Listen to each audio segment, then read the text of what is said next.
J'ai vu passer là. Ils ont présenté la nouvelle Twingo, que je trouve super mimi, parce qu'elle ressemble aux anciennes Twingo. Et je trouve ça un peu cool.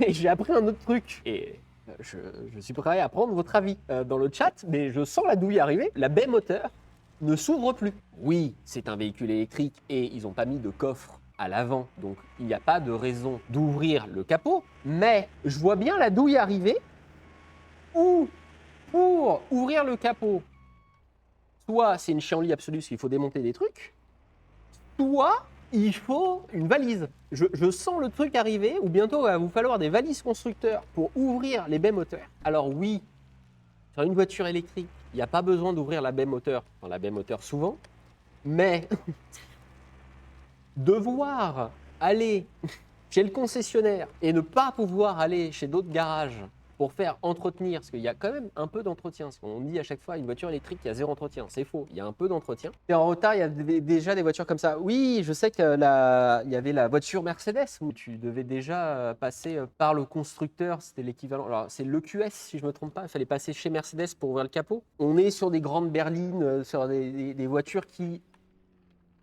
déjà une classe S des années 2010, quand tu veux faire l'entretien, quand tu n'as pas la valise, c'est une chienlit.